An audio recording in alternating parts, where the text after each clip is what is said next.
Do you struggle to read the social and political currents at work, at home, in the community? Or are you able to accurately assess what is going on around you? Well, stick with me in this episode and I will show you how to increase your awareness.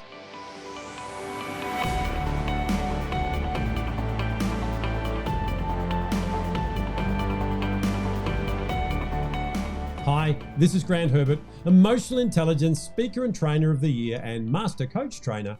And today I want to continue our conversation around that third quadrant of emotional intelligence, social awareness, by helping you to develop situational awareness. Perhaps you find it difficult to get other people to do things for you, or you could be a little bit like I was and offend people unknowingly. Make mistakes because of misunderstandings, and the end result of that is poor results and relationships. But it doesn't have to be that way, because when you can learn to accurately read a room, detect crucial social networks, understand the underlying values, and then positively influence others around you, you're going to get more done without all the conflict and stress. Well, to do this, you need to develop the social intelligence competency of situational awareness. In some circles, it's called organizational awareness. So wherever you are, whether that be in the home, whether that be in the community, at work, in the entire organization, you can learn the skills of knowing what's going on around you and why. So let me unpack some key strategies that you need to develop so that you can be more of a positive influence in your world. Number one is to pay more attention.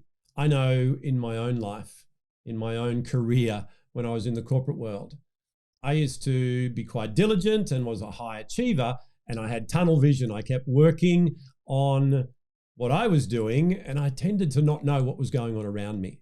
Last week, when we talked about empathy, we talked about the fact that we need to be attuned to what's going on around us.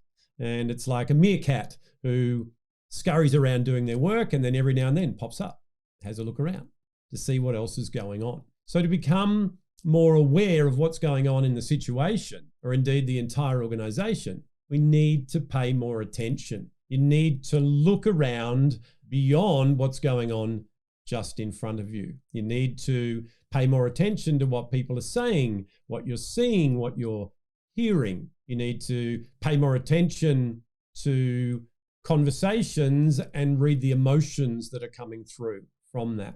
You need to notice patterns and things that are happening right in front of you that could give you a clue as to what the actual current is in that area of your life that you're working in. So what do you need to do so that you can pay more attention? Do you need to have a balance between getting your own stuff done and investing energy and time with others? For me, that was definitely what I needed to do. So let's pay more attention. Number two is to feel the room. Whenever I was in a meeting, I used to listen to what people were saying. I might even see the activity that was going on around me and the body language. When I learnt to feel what was going on by being tuned in to the emotions that I'm seeing in the room, when I went deeper than that surface level and got more involved and used reflective, active listening like we talked about over the last few weeks, it enabled me to see things, hear things, know things that the words weren't giving me. By tuning in and being open to what others could be feeling as individuals, whether it be in a meeting or across your organization or in your family or somewhere in the community, you're going to get those vital cues and clues that you need to know what the overall situation is.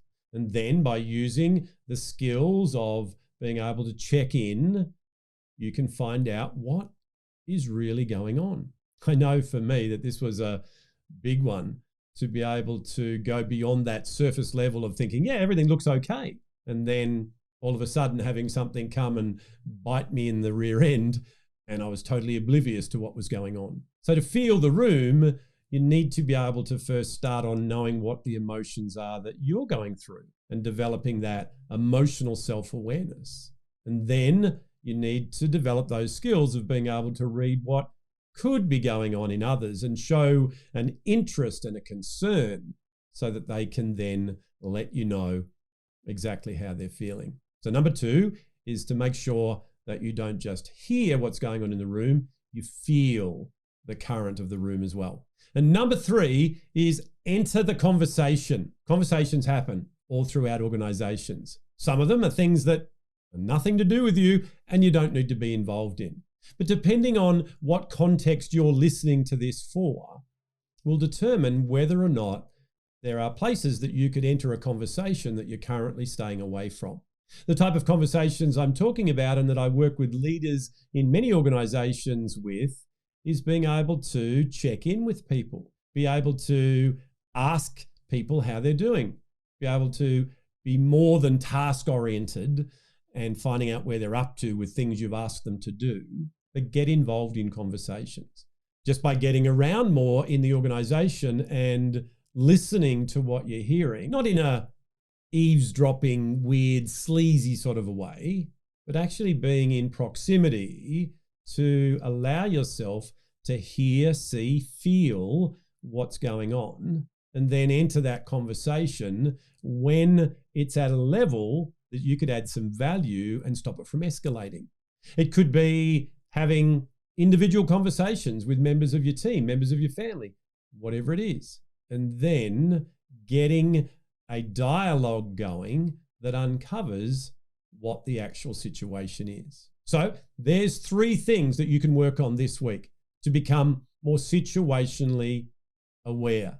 When we develop these skills and we go through these strategies, what we find is that we have a greater understanding of what's going well, what people are enjoying, and things that are bothering them, things that are making them disengage and not produce what it is that we want to produce together as a team.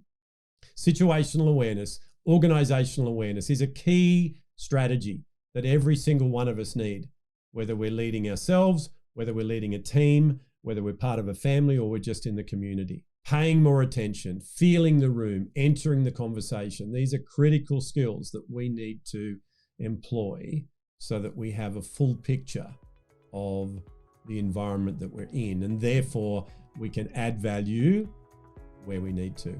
Well, that's it from me for another week. Join me again next week when we continue this conversation around social awareness by talking about becoming more of a servant. I'll see you then.